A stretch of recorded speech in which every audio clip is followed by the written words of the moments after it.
일단 팔고 보자. 시장은 하락, 급락. 미국 시장에 대한 이야기입니다.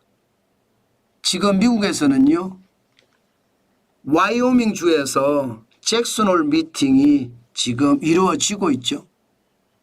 세계 주요국 40개국이 넘는 중앙은행장들이 모였고요. 여기에다가 경제 관련 장관들, 재무부 장관들이 또 모였습니다.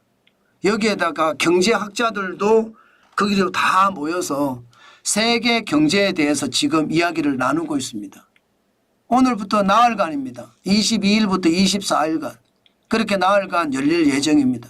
이 중에 압권이 뭐냐?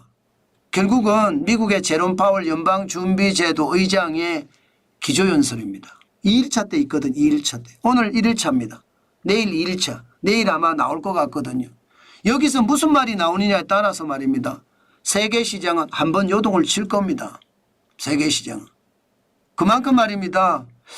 내일 키노트 스피치 제롬 파월 연방준비제도 의장의 기조연설이 초미의 관심사다. 이렇게 생각이 듭니다. 그러니까 시장에서는요.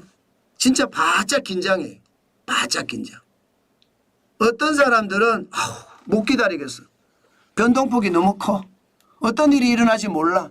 그래서 일단 팔고 보자예요. 일단 팔고 보자. 내 주식 일단 팔자. 뭐 오르든 내리든 그때 가서 대응하면 되니까 지금은 올라가 있으니 파는 게 낫지 않겠느냐. 이렇게 생각하고 일단 팔자고 대응을 하고 있습니다. 게다가 여러분 지표도 별로 좋은 게 안 나왔어요. 신규 실업수당 청구 건수가 8월 17일입니다. 8월 17일 주 고주예요. 23만 2천 건 늘었습니다. 4천 건이. 이 8월 10일에 22만 8천 건이었거든요. 4천 건이 늘었어요. 실업이 늘어난다는 것은 고용이 좋지 않다는 뜻이잖아요. 고용이 좋지 않은 분위기로 끌려간다. 뭐 시장에 예측치긴 하기 때문에 이게 뭐 크게 시장에 크게 영향을 미치지는 않습니다. 그렇지만 뭔가 고용에 대한 나쁜 지표가 나온다. 이렇게 이야기할 수가 있죠. 여기에다가 지표가 또 하나 나왔는데 미국의 제조 구매관리자 지수입니다. 이게 S&P 글로벌에서 조사하는 지표거든요. 와우. 8월에 48까지 빠졌습니다. 7월이 49.7이었어요. 이게 50이 기준선입니다. 50보다 높으면 경기가 좋아진다는, 경기가 확장된다는 거고요. 50보다 낮으면 경기가 축소된다는 이야기인데 지금 48이 됐습니다.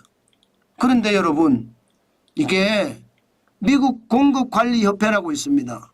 여기서도 구매관리자 지수를 발표를 하거든요. 이건 S&P 글로벌에서 발표하는 거고요. 일반적으로 미국의 중앙은행인 제롬 파월 연방준비제도 여기에서는요. 기본적으로 미국 공급관리협회에서 발표하는 구매관리자 지수를 더 선호합니다. 이것도 나쁘거든요. 46.8까지 떨어졌건 7월에. 지난 3월에 50.3을 기록한 이후에 계속 떨어져서 46.8까지 갔어요. 그런데 S&P 글로벌은 그동안 50을 넘었었거든요. 지난 5월도 50.9, 6월은 51.6이었어요. 그런데 떨어지고. 그러니까 투자자들은 경기 침체가 오는 건 사실이다. 연착륙이 될 것이냐 경착륙이 될 것이냐의 문제지 경기 침체가 오는 건 사실이다. 이렇게 기정사실화하고 있습니다. 사실 말입니다. S&P 글로벌에서 발표하는 지표 중에 서비스업은 55.2까지 올라갔거든요. 8월에. 7월에도 55였고요. 55보다 더 올라갔습니다. 그러니까 비제조업, 서비스업은 좋다 이거예요. 그런데도 불구하고 제조업이 나쁘니까 에이 모르겠다. 그냥 팔아치운다. 그렇게 생각하는 사람들이 많아졌다는 뜻입니다. 비제조업은요. 지금 미국 공급관리협회에서는 50 이하입니다. 그러니까 시장에서는 걱정을 하는 거죠.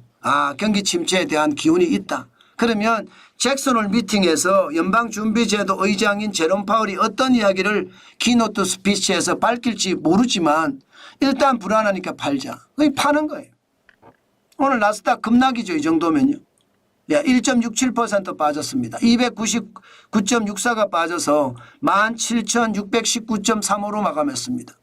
장 시작은 좋았어요. 금리 인하에 대한 이슈가 있으니까. 그런데 금리 인하에 대한 이슈만 있는 것이 아니라 경기 침체에 대한 이슈까지 있으니까 와르르르 진짜 와르르르 무너진 거예요. 기술주 중심의 나스닥이 진짜 많이 빠졌다는 뜻입니다. 대형주 중심의 S&P 500도 0.89나 빠졌으니까 같이 빠졌죠. 50.21이 빠져서 5,570.64까지 떨어졌고요.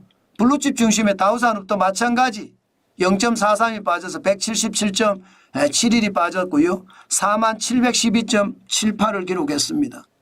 예, 다우산업 지수는 하락, S&P 500도 하락이라고 이야기할 수 있는데 예, 나스닥은 급락이죠. 그러니까 급락, 하락 이렇게 지금 시장이 형성이 되어 있다는 뜻입니다. 아마 개별주들도 마찬가지입니다.